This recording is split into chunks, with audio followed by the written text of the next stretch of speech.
കൂടുതൽ പഴുത്ത് നല്ല കറുത്തുപോയ നേന്ത്രപ്പഴം കഴിക്കാൻ അധികം ആർക്കും ഇഷ്ടമുണ്ടാവില്ല. അപ്പോൾ ഇതുപോലെ നല്ലൊരു മധുര പലഹാരം നമുക്ക് ഉണ്ടാക്കാം. വളരെ ഈസിയാണ്, ആവിയിൽ വേവിക്കുന്നതാണ്. അപ്പോൾ കണ്ടു നോക്കാം എങ്ങനെയാണ് ഉണ്ടാക്കുന്നതെന്ന്. അപ്പോൾ ഇതാ ഇതിൽ കാണുന്ന പോലെ നല്ല പഴുത്ത് നല്ല കറുത്തുപോയ 2 നേന്ത്രപ്പഴമാണ് ഞാനിപ്പോൾ ഇതിന് വേണ്ടിയിട്ട് എടുത്തിരിക്കുന്നത്. ഈ ഒരു വലുപ്പത്തിലുള്ള 2 നേന്ത്രപ്പഴം, ഒരു നോർമൽ സാധാരണ വലുപ്പത്തിലുള്ള 2 നേന്ത്രപ്പഴമാണ് വേണ്ടത്. ഇതിപ്പോൾ ആവശ്യത്തിൽ കൂടുതൽ പഴുത്ത കാരണം ഞാനിത് 2 ദിവസം ഫ്രിഡ്ജിൽ വെച്ചിട്ടുണ്ടായിരുന്നു. അപ്പോൾ ഫ്രിഡ്ജിൽ വെച്ചാൽ സ്വാഭാവികമായിട്ടും ആ തണുപ്പ് തട്ടുമ്പോൾ അതിൻ്റെ ആ തൊലി ഒന്നുകൂടി കൂടുതൽ ഒന്ന് കറുത്തിരിക്കും. അപ്പോൾ 2 നേന്ത്രപ്പഴം തൊലി കളഞ്ഞിട്ട് ഇതുപോലെ 4 ആക്കിയിട്ട് മുറിച്ചിട്ട് ചെറുതാക്കി അരിഞ്ഞെടുത്തതാണിത്. അപ്പോൾ ആദ്യം ഇതിലേക്ക് വേണ്ട മധുരത്തിലുള്ള ശർക്കരപ്പാനി റെഡിയാക്കണം. ഞാനിപ്പോൾ 1 കപ്പ് ശർക്കരപ്പൊടിയാണ് എടുത്തിരിക്കുന്നത്. ഇതിന് പകരം നിങ്ങൾക്ക് അച്ച് ശർക്കരയും എടുക്കാം.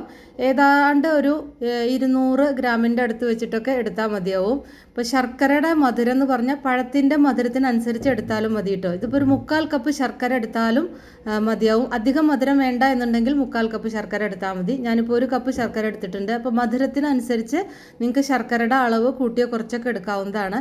ഇതിലേക്ക് ഒരു 1/2 കപ്പ് വെള്ളം ഒഴിച്ചിട്ട് ഇത് നന്നായിട്ടൊന്ന് തിളപ്പിച്ചെടുക്കുക. ഇത് കുറുക്കൊന്നും വേണ്ട കേട്ടോ. നന്നായിട്ട് ശർക്കര ഒന്ന് അലിഞ്ഞിട്ട് നന്നായിട്ടൊന്ന് തിളച്ച് വരില്ലേ, ആ സമയത്ത് ഫ്ലെയിം ഓഫ് ചെയ്യാം. ഞാനിപ്പോൾ ശർക്കര എടുത്ത കപ്പിൽ അതേ കപ്പിൽ തന്നെ ഒരു 1/2 കപ്പ് വെള്ളമാണ് ചേർത്തിരിക്കുന്നത്. അപ്പോൾ നിങ്ങൾ ശർക്കരയുടെ അളവ് കുറയ്ക്കുകയാണെങ്കിൽ വെള്ളത്തിൻ്റെ അളവും കുറച്ചിട്ട് ചേർത്താൽ മതി. ഇനി ഇതൊരു പാൻ അടുപ്പത്ത് വെച്ച് അതിലേക്ക് 1 അല്ലെങ്കിൽ ഒരു 1.5 ടീസ്പൂൺ നെയ്യ് ഒഴിച്ച് ചൂടായി വരുമ്പോൾ 1 ടേബിൾ സ്പൂൺ ഉണക്കമുന്തിരി ഒന്ന് ചെറുതായിട്ടൊന്ന് വറുക്കുക. ഇതിലിപ്പോൾ ഉണക്കമുന്തിരി ചേർക്കണം എന്നൊരു നിർബന്ധമില്ല കേട്ടോ. ഉണ്ടെങ്കിൽ മാത്രം കുറച്ച് ചേർക്കുക, അത്ര മാത്രമേ ഉള്ളൂ. പിന്നെ വേണ്ടത് അണ്ടിപ്പരിപ്പാണ്. അണ്ടിപ്പരിപ്പ് ഒരു 10-12 അണ്ടിപ്പരിപ്പ് ഒന്ന് നന്നായിട്ട് ക്രഷ് ചെയ്തെടുക്കുക. നല്ല ചെറിയ കഷ്ണങ്ങളാക്കിയിട്ട് ക്രഷ് ചെയ്തിട്ട് ഇതിൻ്റെ കൂടെ ചേർത്തിട്ട് ഒന്ന് ചെറുതായിട്ട് വറുത്ത് കോരി മാറ്റാം. അപ്പോൾ അത് വറുത്തെടുത്തിട്ടുണ്ട്. ഇനി കുറച്ച് നെയ്യ് ഒഴിച്ചിട്ട്, അത് നിങ്ങൾക്ക് എത്രയാണ് വേണ്ടതെങ്കിൽ അതിനനുസരിച്ച് നെയ്യ് ഒഴിച്ചാൽ മതി കേട്ടോ. ഞാനൊരു 1.5-2 ടീസ്പൂണിൻ്റെ അടുത്ത് നെയ്യ് ഒഴിച്ചിട്ടുണ്ട്. അതൊഴിച്ച് ചൂടായി വരുമ്പോൾ ആ അരിഞ്ഞു വെച്ച നേന്ത്രപ്പഴം ഒന്ന് നന്നായിട്ട് ലോ ഫ്ലെയിമിലിട്ടിട്ട് 1 മിനിറ്റ് നന്നായിട്ടൊന്ന് വഴറ്റിയിട്ട് ഒന്ന് അടച്ചു വയ്ക്കുക. അതൊന്ന് സോഫ്റ്റ് ആവണം, ഒന്ന് വേവണം. അപ്പം അതിന് വേണ്ടിയിട്ട് ഒന്ന് അടച്ചു വയ്ക്കാം. ഞാനിതൊന്ന് അടച്ചു വെച്ചിട്ടുണ്ടായിരുന്നു. അത് കഴിഞ്ഞിട്ട് ഇതൊന്ന് നന്നായിട്ടൊന്ന് ഉടച്ചു കൊടുക്കുക കേട്ടോ. ചെറിയ കഷ്ണങ്ങളാക്കിയിട്ട് അതൊന്ന് ഉടച്ചു കൊടുക്കാം. അപ്പോൾ അടച്ചു വയ്ക്കുമ്പോൾ പെട്ടെന്ന് തന്നെ വെന്ത് കിട്ടും ചെയ്യും. അപ്പോൾ നേന്ത്രപ്പഴം നന്നായിട്ടൊന്ന് ഉടച്ചിട്ട് അതൊന്ന് സൈഡിലേക്ക് മാറ്റുക. എന്നിട്ട് ആ പാനിൻ്റെ തന്നെ ഒരു സൈഡിൽ ഒരു 5-6 ടേബിൾ സ്പൂൺ തേങ്ങ ചിരകിയത് ചേർക്കുക. അതിൻ്റെ കൂടെ കുറച്ച് നെയ്യ്, വളരെ കുറച്ച് നെയ്യ് മാത്രം മതി. നെയ്യും കൂടിയും ചേർത്തിട്ട് 1 ടീസ്പൂണൊക്കെ നെയ്യ് മതിയാവും. അതും കൂടി ചേർത്തിട്ട് ചെറുതായിട്ട് ആ തേങ്ങ ഒന്ന് വറുക്കുക. അങ്ങനെ വറുത്തിട്ട് നെയ്യിൽ വറുത്ത് വരുമ്പോൾ ഒരു മണം ഉണ്ടായിരിക്കില്ലേ, അത്രയും ആ മണം ഒന്ന് നന്നായിട്ട് വന്നാൽ മതി. അല്ലാതെ വല്ലാതെ ഇങ്ങനെ ബ്രൗൺ കളറൊന്നും ആക്കേണ്ട ആവശ്യമില്ല. എന്നിട്ട് ആ തേങ്ങയും കൂടിയും വറുത്തിട്ട് പിന്നെ ഈ തേങ്ങയും നേന്ത്രപ്പഴവും ഒക്കെ കൂടിയിട്ട് നന്നായിട്ടൊന്ന് മിക്സ് ചെയ്യാം. ഇനി ആ നാളികേരം പഴം ചേർത്ത ആ മിക്സിലേക്ക് ആ വറുത്ത് വെച്ച അണ്ടിപ്പരിപ്പും അതുപോലെ തന്നെ ഉണക്കമുന്തിരിയും കൂടി ചേർക്കുക. എന്നിട്ട് അതും കൂടി നന്നായിട്ടൊന്ന് മിക്സ് ചെയ്യണം. പിന്നെ ഇതിലേക്ക് ചേർക്കുന്നത് വറുത്ത കറുത്ത എള്ളാണ് കേട്ടോ. ഇത് 1 ടേബിൾ സ്പൂൺ ചേർക്കുന്നുണ്ട്. കൂടുതൽ വേണമെങ്കിൽ നിങ്ങൾക്ക് കൂടുതലും ചേർക്കാം. നല്ല രുചിയാണ്. പിന്നെ ഒരുപാട് കാൽസ്യം റിച്ചാണ്. അപ്പം ആരോഗ്യത്തിനും വളരെ നല്ലതാണ്. കുട്ടികൾക്കൊക്കെ കൊടുക്കുമ്പോഴും എള്ളൊക്കെ ചേർത്ത് കൊടുക്കുമ്പോൾ നല്ലതാണ്. അപ്പോൾ നിങ്ങളുടെ കയ്യിൽ കറുത്ത എള്ളില്ലെങ്കിൽ വറുത്ത വെച്ച വെളുത്ത എള്ളായാലും ചേർത്താൽ മതി കേട്ടോ. അപ്പോൾ എള്ള് വറക്കാതെ ചേർക്കരുത്, വറുത്തിട്ട് തന്നെ ചേർക്കാവൂ. വറക്കാത്ത എള്ളാണെങ്കിൽ ആദ്യം ആ നെയ്യിലൊന്ന് ചേർത്തിട്ട് അതിൻ്റെ ശേഷം ചേർത്താൽ മതി. ഇനി ഇതിലേക്ക് ഒരു നുള്ളു ഉപ്പ് ചേർക്കുന്നുണ്ട്. അതുപോലെ കുറച്ച് ഏലക്ക പൊടി കൂടി ചേർത്തിട്ടുണ്ട് കേട്ടോ. അത് കാണിക്കാൻ വിട്ടുപോയതാണ്. ഏലക്കാപ്പൊടി ചേർത്തിട്ടുണ്ട്. പിന്നെ ഒരു 2 ടേബിൾ സ്പൂൺ റവയാണ് ചേർക്കുന്നത്. വറുത്തതായാലോ വറുക്കാത്തതായാലോ ഏത് റവയായാലും ഒരു പ്രശ്നവുമില്ല. അതും കൂടി ചേർത്തിട്ട് ആ റവ കൂടി ചേർത്തിട്ട് നന്നായിട്ടൊന്ന് മിക്സ് ചെയ്യാം. 2 ടേബിൾ സ്പൂണേ ചേർക്കാവൂ, അതിൽ കൂടുതൽ ചേർക്കരുത്.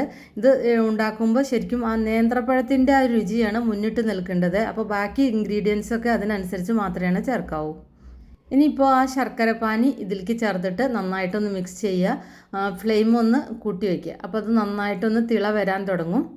അപ്പോൾ അത് തിള വരുന്നതോടുകൂടി ഇതിലേക്ക് 1/2 കപ്പ് ഗോതമ്പ് പൊടിയാണ് ചേർക്കുന്നത്. ഗോതമ്പ് പൊടി കൂടി ചേർത്തിട്ട് നന്നായിട്ടൊന്ന് മിക്സ് ചെയ്യണം. അപ്പോൾ ആ റവ ആ ശർക്കരപ്പാനിയിൽ നന്നായിട്ടൊന്ന് കുതിർന്നതിൻ്റെ ശേഷം മാത്രമാണ് ഈ ഗോതമ്പ് പൊടി ചേർക്കാവൂ കേട്ടോ. എന്നിട്ട് ഇതെല്ലാം കൂടി ചേർത്തിട്ട് നന്നായിട്ട് മിക്സ് ചെയ്യുക. ഈ സമയത്ത് ഫ്ലെയിം ഒന്ന് കൂട്ടി വെച്ചിട്ട് വേണം ചെയ്യാൻ. എന്നിട്ട് ഇതെല്ലാം കൂടിയിട്ട് നന്നായിട്ട് ഡ്രൈ ആയി വരുന്ന രീതിയിൽ വേണം ഇത് മിക്സ് ചെയ്തെടുക്കാൻ. ഇപ്പോൾ ഗോതമ്പ് പൊടി ചേർത്തിട്ട് അതൊന്ന് ഫ്ലെയിം കൂട്ടി വെച്ചാൽ മതി. പെട്ടെന്ന് തന്നെ അത് ഡ്രൈ ആക്കി എടുക്കണം. അപ്പോൾ ഇതാ നന്നായിട്ട് ഡ്രൈ ആയി വന്നിട്ടുണ്ട്. 1-2 മിനിറ്റ് 1 മിനിറ്റൊക്കെ എടുക്കുള്ളൂ കേട്ടോ അത് നന്നായിട്ടൊന്ന് മിക്സ് ചെയ്തെടുക്കാൻ വേണ്ടിയിട്ട്. എന്നിട്ട് ഇതൊന്ന് തണുക്കാൻ വേണ്ടിയിട്ട് വെക്കാം. ഇതിലേക്ക് വേണമെന്നുണ്ടെങ്കിൽ 1 ടീസ്പൂൺ നെയ്യ് കൂടി ചേർക്കാം. അപ്പം ഞാനിപ്പോൾ ചേർക്കുന്നുണ്ട്, നിങ്ങൾക്ക് താല്പര്യം ഇല്ലെങ്കിൽ ചേർക്കണ്ട. എന്നിട്ട് നന്നായിട്ടൊന്ന് മിക്സ് ചെയ്തിട്ട് ഇത് തണുക്കാൻ വേണ്ടിയിട്ട് വെക്കുകയാണ്. ഇങ്ങനെ നമ്മൾ അവസാനം കുറച്ച് നെയ്യ് ചേർക്കുമ്പോൾ അത് ഉണ്ടാക്കി കഴിഞ്ഞാൽ ആ നെയ്യിൻ്റെ നല്ലൊരു മണം വരും, നല്ലൊരു ഫ്ലേവർ ഉണ്ടായിരിക്കും. ഇപ്പോൾ കറുത്ത എള്ളില്ലെങ്കിൽ ഞാൻ പറഞ്ഞ പോലെ വെളുത്ത എള്ള് ചേർക്കാവുന്നതാണ്. എള്ള് ചേർക്കാതെയും ഇതുണ്ടാക്കാം. ഫില്ലിംഗ് ഒക്കെ റെഡിയായി ചെറുതായിട്ടൊന്ന് തണുക്കട്ടെ. അപ്പോൾ ഞാൻ കുറച്ച് ഇലക്കഷ്ണങ്ങൾ ഇതേപോലെ ഒന്ന് വാട്ടി വെച്ചിട്ടുണ്ട്. വാട്ടാതെ എടുക്കുമ്പോൾ അത് പെട്ടെന്ന് പൊട്ടിപ്പോവും, അതുകൊണ്ടാണ് ഇതൊന്ന് വാട്ടി വെക്കുന്നത്.